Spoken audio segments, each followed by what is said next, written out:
inmate helped expose a scandal in Florida prisons. And when the inmate was brought in, he would just say, "Welcome to Auschwitz." And we've learned Florida has shipped him out of state. Pretty much forced me into protective management without me agreeing to it. Plus, state lawmakers have a solution to a problem we've investigated for years. Votes in Florida that don't get counted. Because I had taken the time out to vote, and then it came back and didn't count. And we'll explain why Republicans are divided in Tallahassee and Washington. And we have a new chapter in our mockumentary series on the Republican Civil War.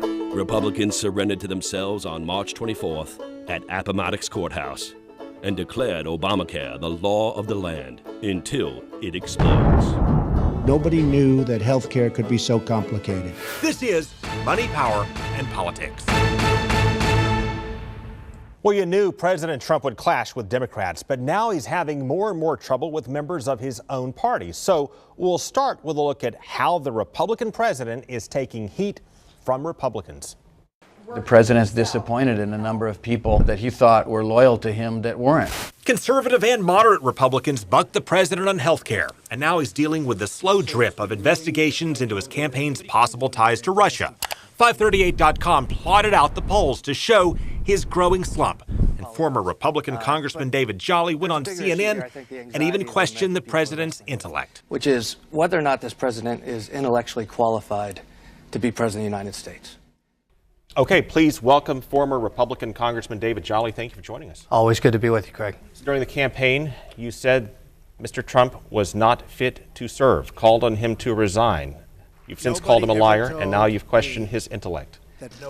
He is our president, and I also call him President Trump, and I respect the office of the presidency. And listen, a lot of people are never Trumpers. I'm not a never Trumper. In fact, I want to see a Republican president be successful advancing mainstream Republican principles. And my frustration is every time he attacks the media, attacks Congress, attacks a reporter, attacks judges, every time he says things that are later proven to be false, to be a lie, he's getting in the way of a Republican agenda that we should have uniformity around right now, having just won a big election.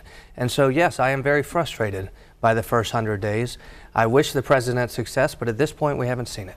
Do you think that he has the intellect? Is the president smart enough, in your view, to be the president? He's not a policy person. He is a deal person, and he needs to surround himself not by a White House political team that continues to trip over their own feet as well, but by the generals and the secretaries that he has put around him. He needs to rely on subject matter experts in Congress. And very importantly, when he does that, stop insulting them. Recognize that they bring policy experience, he brings deal-making experience, but if you're going to make deals, you can't call Chuck Schumer a clown and then say you need his help on health care. You can't beat up the Freedom Caucus like he's done this week and then say I need your 40 votes.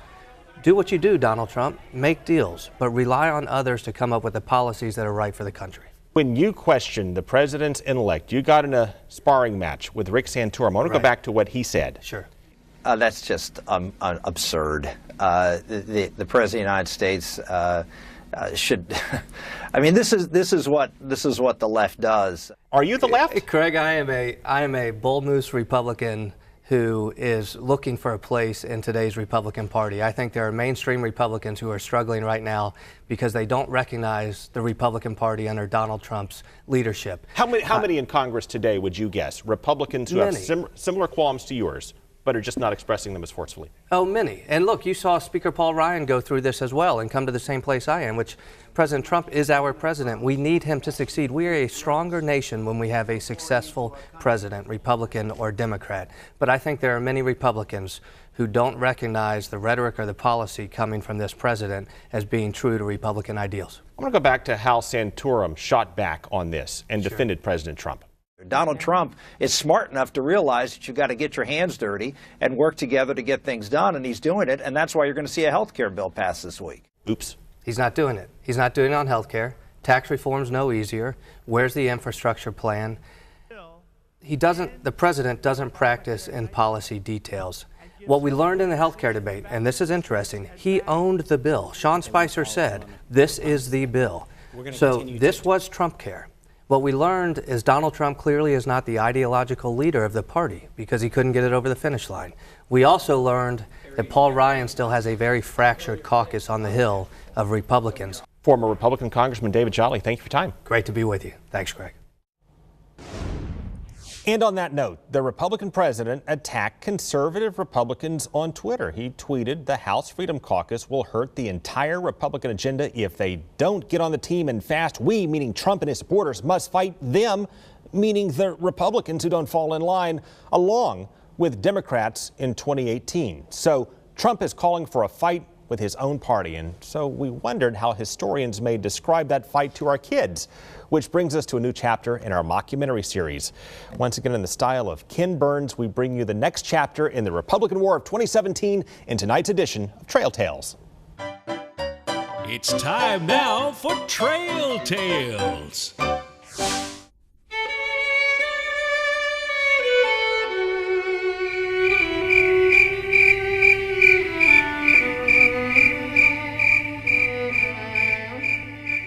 The battle had raged for 7 years when Republicans conquered the resistance. Obamacare was defenseless. Obamacare is going to be repealed and replaced. But Republicans had long accused their leader of going to war without a plan. What is your plan?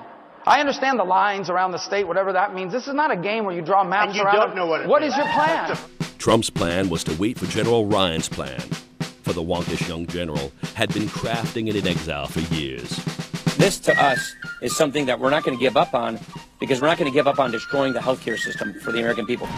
Within a fortnight, President Trump ordered the assault. And that's going to take place immediately after we go in, okay? Immediately. But with only 7 years to prepare, the Republicans were sorely unprepared, and their army was tied and divided from within. My dearest Lindsay, the winter of 2017 has chilled me to the bone. I guess immigration reform is gone with the wind. Lieutenant John McCain. My brave Jonathan, your strong words bring me comfort in these cold winds of change. Lindsay. To his critics, Trump was a golden wrecking ball. To his true believers, he was a golden wrecking ball. We're going to end up with great health care for a fraction of the price. Trump set out to burn the path to universal health care. Everybody's got to be covered. This is an un-Republican thing for me to say. Universal health care. I am going to take care of everybody. The Republicans generally supported Trump's plan, but the Republicans wanted something more, and the Republicans wanted something less. The president distrusted General Ryan and his elite command from the day they met, and it showed in the heat of battle the year before. I wouldn't want to be in a foxhole with a lot of these people, that I can tell you. I am not going to defend Donald Trump. Not now, not in the future. And when they ordered their health care assault, some Republicans broke from their ranks, while others charged at Obamacare from both sides and plunged it into their bayonets. The House bill that's been put forward is Obamacare Light. It won't work. You're creating another entitlement program. Republicans surrendered to themselves on March 24th at Appomattox Courthouse and declared Obamacare the law of the land until it explodes. Nobody knew that health care could be so complicated.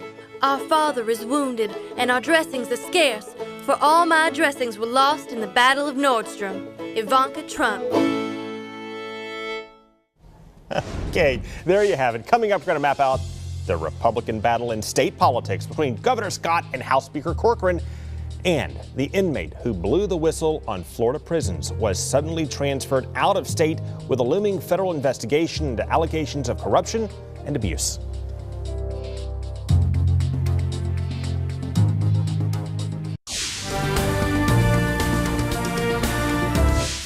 Harold Hempstead is a Florida inmate and a whistleblower who claims a fellow inmate was burned to death in a scalding prison shower. Well, tonight we have some new developments on this, and we're going to start with what Hempstead told us a while back about that shower.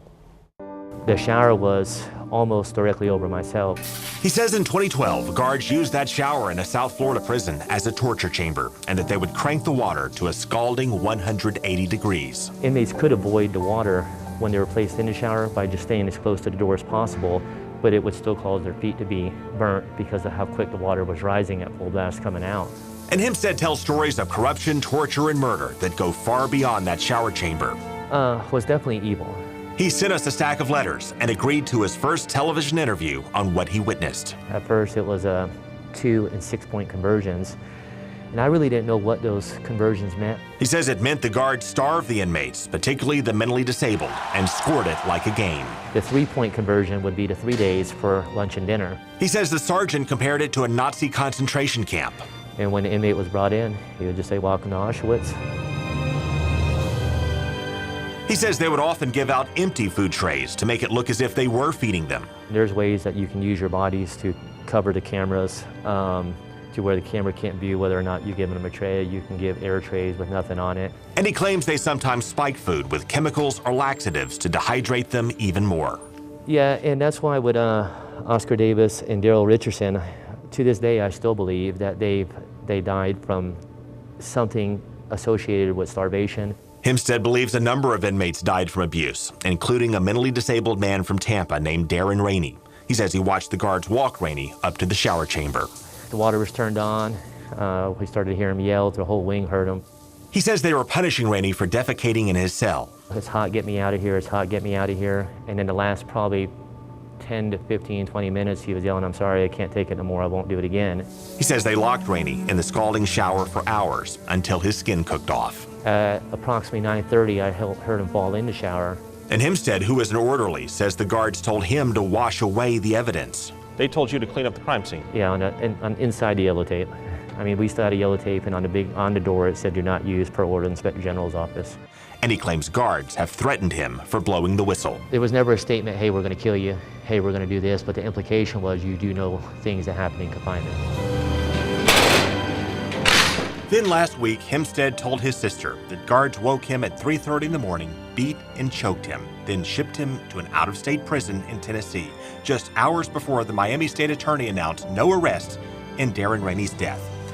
The state attorney said Hempstead and other inmates who claim Rainey was burned to death are not credible witnesses. She cleared the guards and called his death an accident. The state attorney also said Rainey died from a combination of heart disease, schizophrenia, and confinement in a shower. Meanwhile, Harold Hempstead is now serving his sentence in the state of Tennessee, and we're still waiting on results of the federal investigation. Coming up, Governor Scott is calling out fellow Republican lawmakers, accusing them of voting to pull support from military families. And the White House responds to the case of illegal immigrants accused of raping a 14-year-old girl in their high school.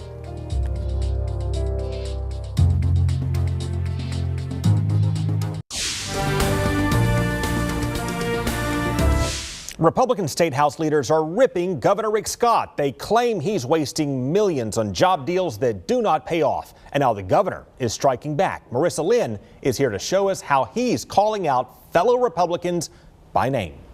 Yeah, Craig, the governor claims fellow Republican lawmakers are turning their backs on the military. He has repeatedly said that the plan to abolish Enterprise Florida would cost jobs. Now he's claiming it would also threaten MacDill Air Force Base and hurt the women and men who work there.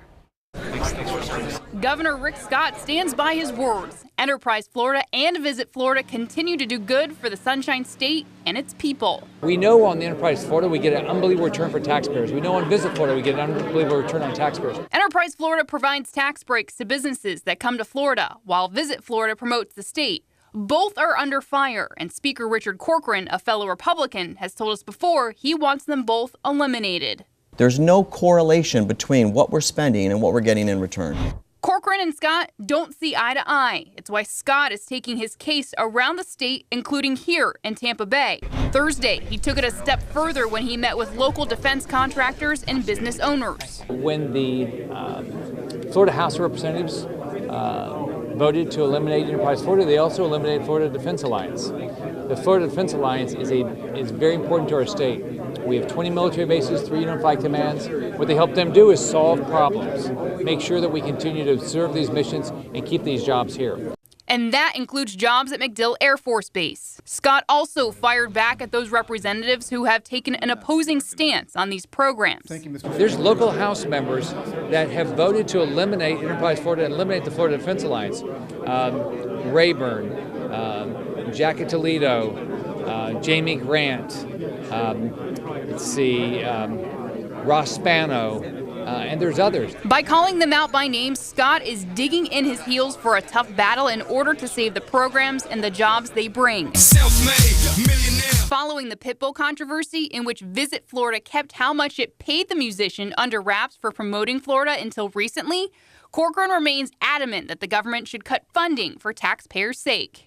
We have accountability for the taxpayers. They have every right to know exactly how every penny that they give to the government and how it's spent and whether it's a good investment or not.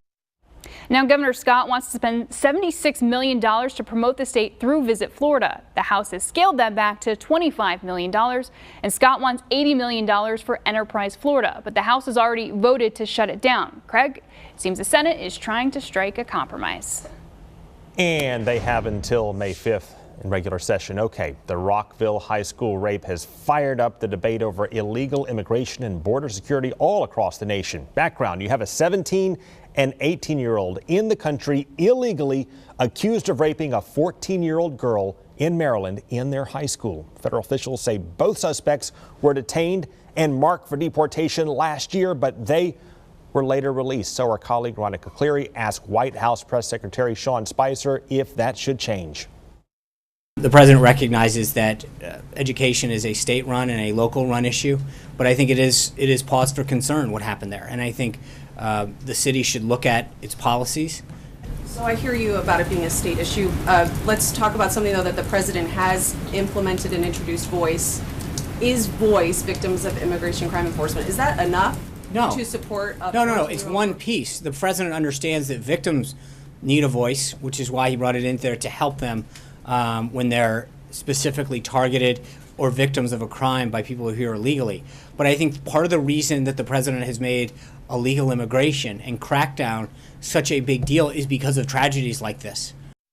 Okay, let's bring in Ronica now from Washington, D.C. Ronica, thank you for joining us. Before we get into the White House response, give us some context here. You have accused rapist going to a public high school. One of them 18 years old and in the 9th grade, one of them with a deportation order. How can that even happen?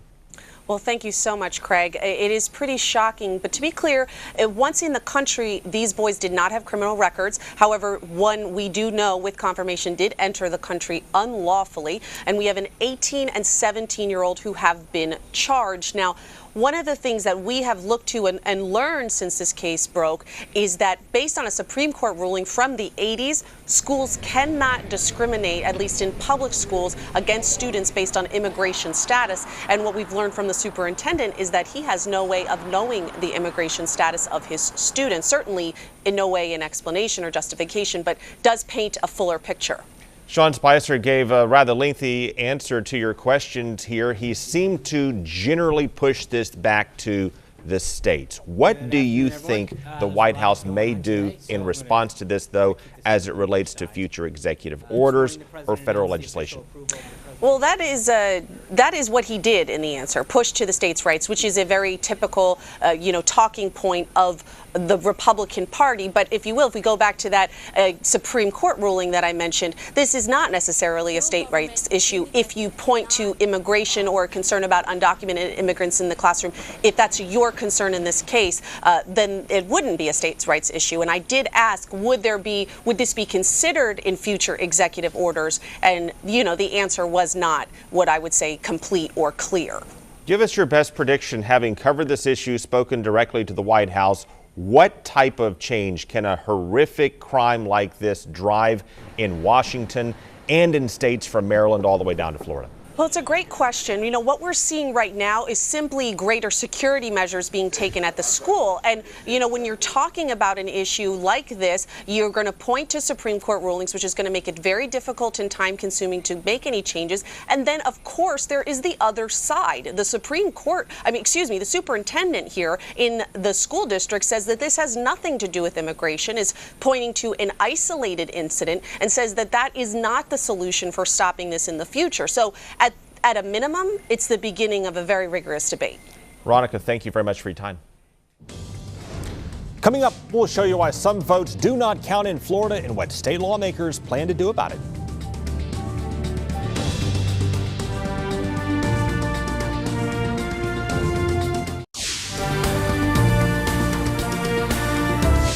We found voters who filled out and signed and mailed in their ballots, but their votes did not count because their signatures did not match the ones on file in the elections office.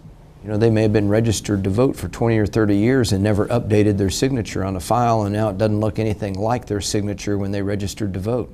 This affects seniors when their handwriting changes over time, and it affects younger voters who may sign up before they perfect their signatures.